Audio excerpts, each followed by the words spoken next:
Hello, and welcome to the Quality Control staff presentation that discusses the resources component, specifically the technological and intellectual resources in a firm's QC system.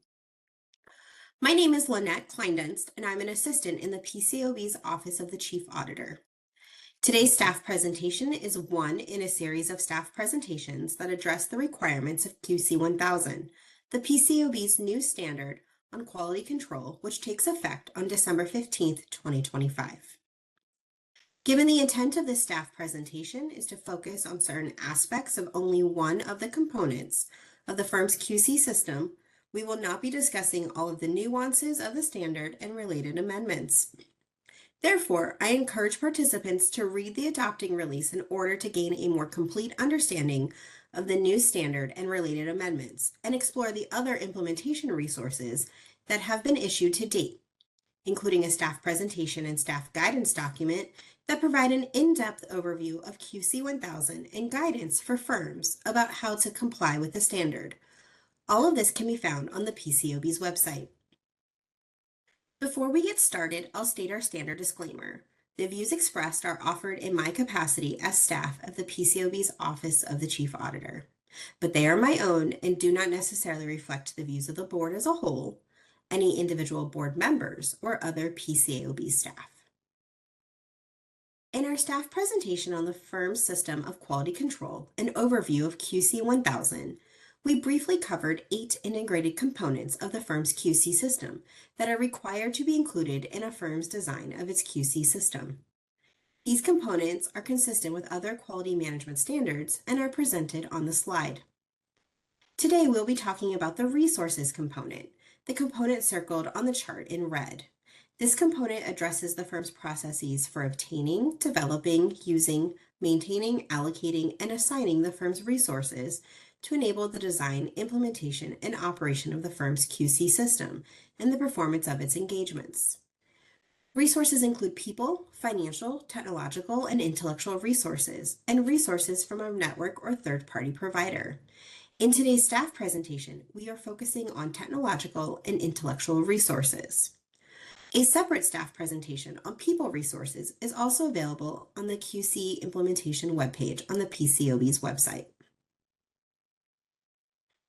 Technological resources cover many aspects that collectively comprise a firm's technological environment. Technological resources may be developed by the firm or obtained, for example, from the firm's network or a third-party provider. Intellectual resources generally include the information the firm uses to promote consistency in the execution of the firm's QC system and the performance of its engagements. Intellectual resources may be obtained or developed internally or acquired externally. For example, a commercially available audit or QC methodology or a subscription data feed. Before we dive into the quality objectives for this component, I would like to remind everyone that the quality objectives we discussed today are required to be established by the firm. QC 1000 specifies required quality objectives for each of the 6 components to which the risk assessment process applies. Quality objectives are a defined term in Appendix A of QC 1000. They are defined as the desired outcomes in relation to the components of the QC system to be achieved by the firm.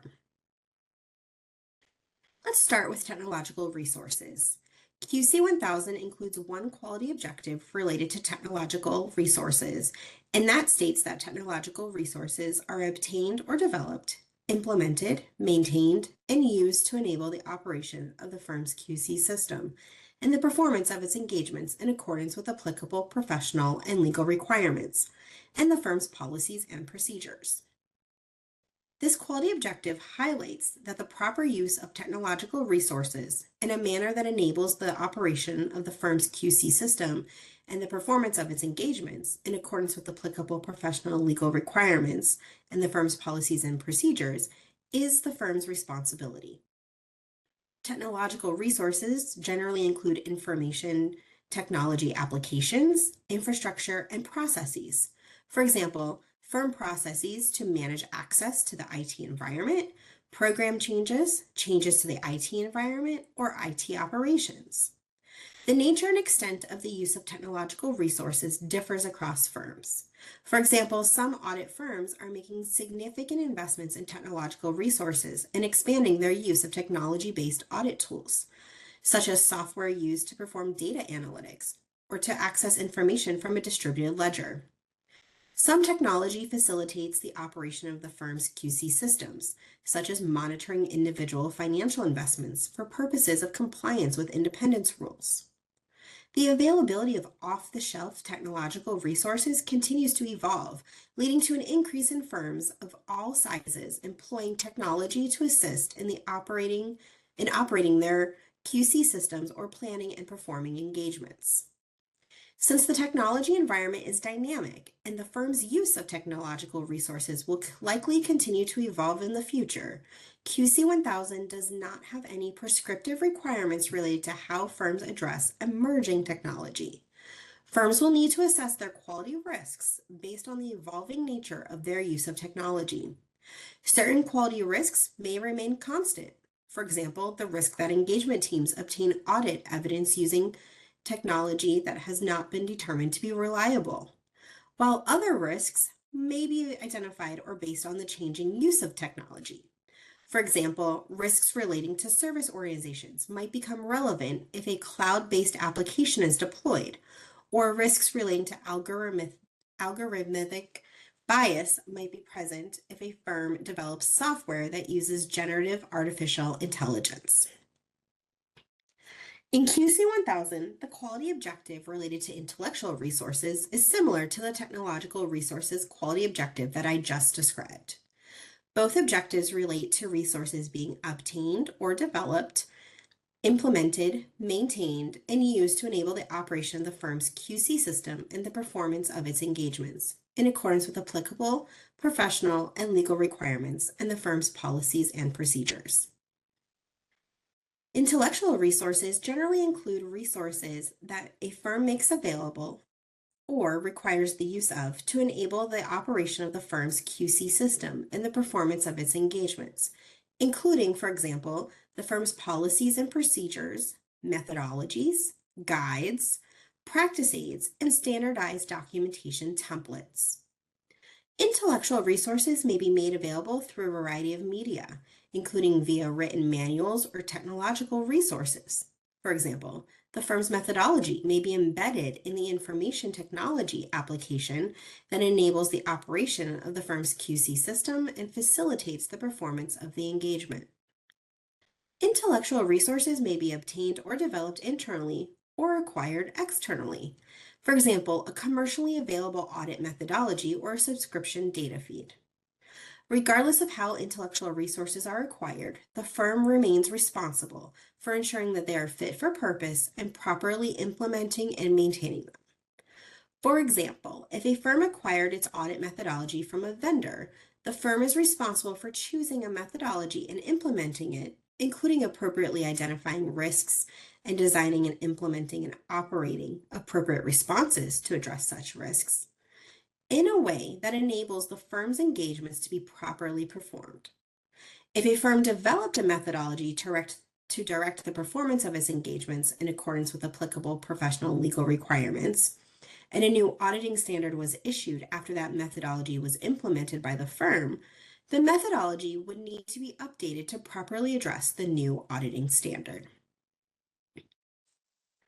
Before we discuss requirements related to resources at a network, let us discuss some examples of technological and intellectual resources obtained from a network. In some circumstances, the firm may use resources provided by a network. Since networks may involve a wide variety of arrangements and different degrees of coordination and cooperation across firms, rather than defining the term network, QC 1000 describes these types of arrangements in more general terms. Networks of firms may be structured in a variety of ways and could include arrangements between firms for sharing knowledge, developing and implementing consistent policies, tools, and methodologies, conducting multi-location engagements, or executing other types of business or administrative matters. The chart on the screen depicts some examples of resources and services that may be provided by networks. These examples are not intended to be exhaustive. For example, technological resources may include an independence monitoring system required to be used by firm personnel at all firms within a network. Audit methodology embedded within an audit software application is an example of an intellectual resource that a network may provide. Networks may also provide training programs and materials. The examples listed in the Other Network Services box could be provided by people, technological, or intellectual resources, depending on how the network provides the resource. For example, training programs and materials could be provided as an intellectual resource or delivered by individuals within the network as a people resource. Some firms use resources that are sourced from third-party providers. This slide provides graphical depiction of the definition of third-party providers from the adopting release on page 53. The definition can be found in paragraph A13 in Appendix A of QC 1000. Third-party providers are defined as individuals or organizations other than other participants that provide resources or services to the firm that are designed specifically for use in the performance of engagements, such as purchase methodologies, related templates, and IT applications, or to assist with the operation of its QC system. For example, broker and dealer monitoring systems to track personal financial interest of firm personnel. Some examples include an audit software provider, system security vendor, and confirmation intermediary. If a firm uses resources or services from the network it belongs to or from a third-party provider, the firm needs to obtain an understanding of how the network or third-party provider develops and maintains the resources or services. For example, a firm may use multiple third-party providers for a variety of different resources, such as an audit methodology provider or a confirmation intermediary. If these different types of third-party providers or resources present different risks, the firm would be required to develop different quality responses. In that scenario, the firm could have different policies and procedures applicable to different types of third-party providers and/or different types of resources. A firm that is not affiliated with a network is not required to establish a quality objective related to network-provided resources, and therefore would not identify quality risks or related quality responses. Notwithstanding that a firm may use resources from a network or a third-party provider, the firm remains responsible for the use of these resources in its QC system and the performance of its engagements as applicable. Consideration of the nature of the resources provided by the network or third-party providers, how and to what extent the resources will be used, and the general characteristics of the third-party provider will assist the firm in determining whether it needs to supplement or adapt such resources. For example, the firm may obtain its methodology from a third-party provider under an arrangement whereby the third-party provider agrees to update the methodology when new standards are issued. In this scenario, the firm remains responsible for verifying that such changes are incorporated into the methodology and supplementing the methodology if such changes are not made, so that the firm's resources support its performance of compliant engagements. As another example, the firm may obtain a service from a third-party provider that provides a system and organization controls 1 or a SOC 1 report. The firm would be responsible for verifying that the controls are designed effectively at the third-party provider and for designing and implementing any complementary user entity controls identified in the report. The firm is also responsible for taking any necessary actions in using a resource from a network or third-party provider to enable the resource to function effectively.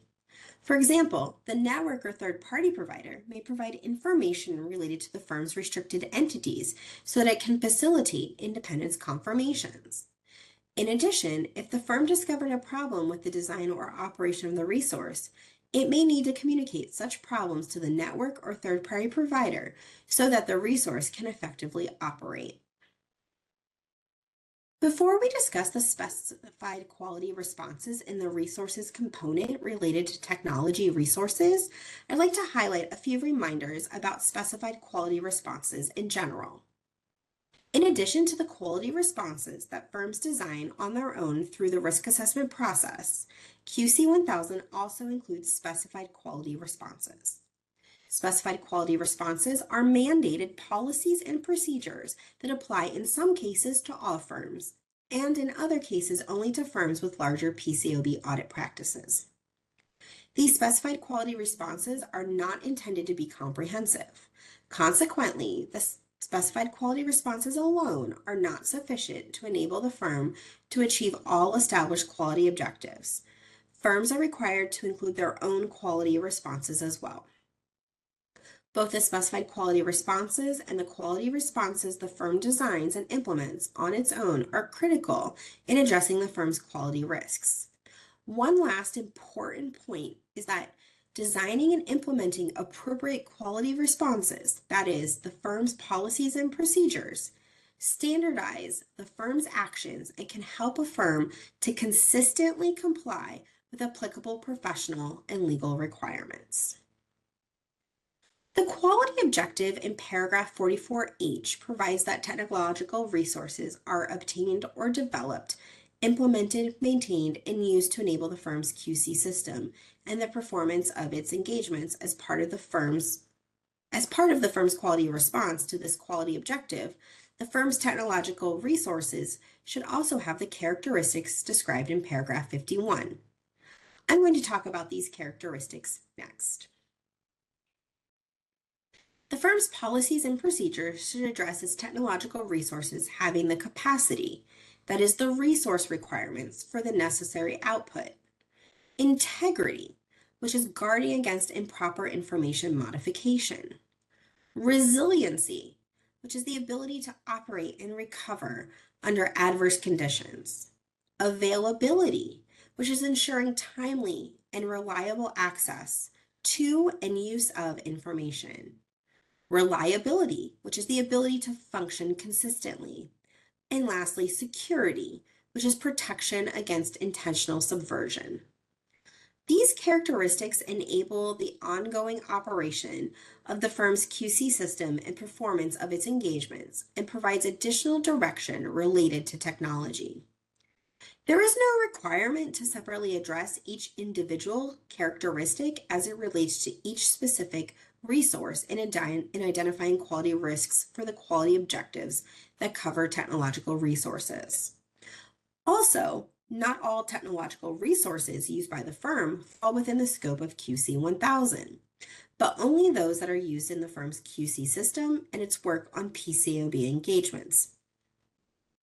When designing policies and procedures related to technological resources, firms are not required to have a separate policy or procedure for each individual technological resource.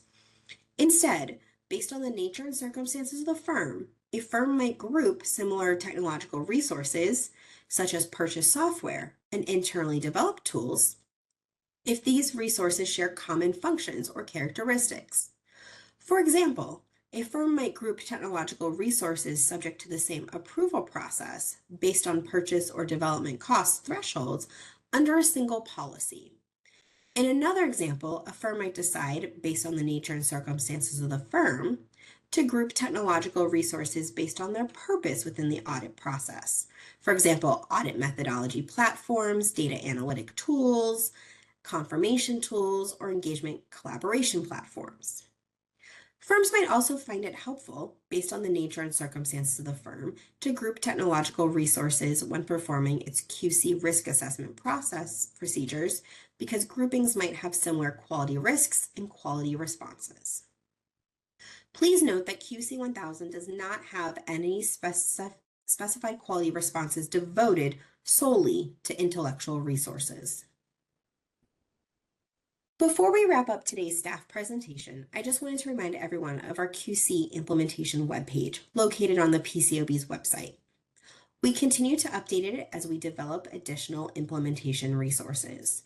These include a staff presentation of an overview of QC 1000, as well as staff guidance documents covering aspects of QC 1000 and the related amendments to AS 2901. The QC implementation webpage also includes a phone number and a form for contacting the PCAOB regarding standards-related inquiries. If you are subscribed to the PCOB news, you will receive a notification when the page is updated with new resources. For more information on the standard and related amendments, please also see PCOB release number 2024-005 on the PCOB's website. Thank you for listening and have a great day.